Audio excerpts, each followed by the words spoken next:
I was kind of born into the whole, I was like, I guess in between, into the online era and then like in-person era. But,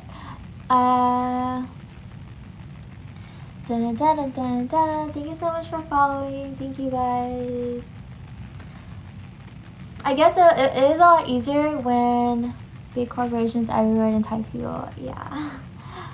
I think it is easier when you're able to, like, when you work in person, like your colleagues, as well, like if you're in college or working in person, it's a lot easier to find someone. But a lot of people are working remotely now and they're not in school, so they're more isolated now. It's a lot harder. So yeah, I think that's why we're resorting to online. It's mainly online now.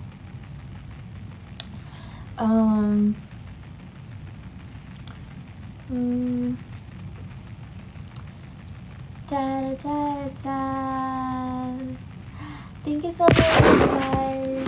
We're at 165 followers. Thank you. Super close to 200 followers. Thank you.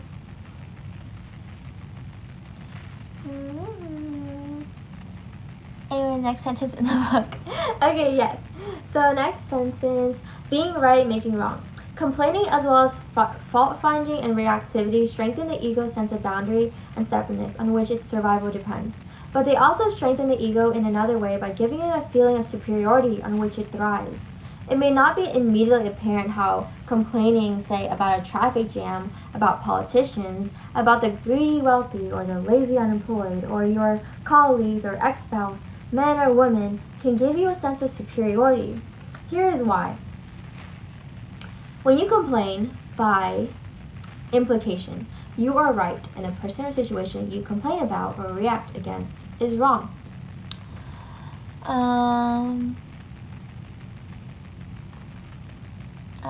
Who's Marty? I'm so confused. Thank you for following, guys.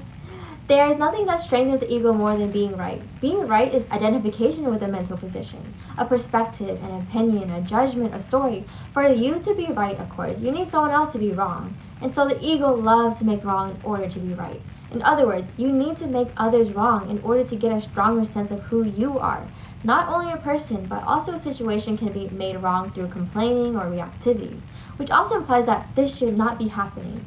Being right places you in a position of imagined moral superiority in relation to the person or situation that is being judged and found wanting.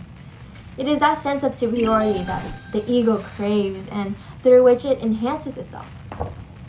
So we talked about how the ego it's a mastermind in manipulation. It's been manipulating you your entire life. So it knows exactly how to manipulate each person. Everyone's different. So some ego is going to have to work a lot harder. It's going to have to work overtime if you're more spiritually evolved. It's going to want to find something though. But if you've been feeding your ego and allow yourself to react with anger, being argumentative every single time, really it's not being judgmental and being positive and happy.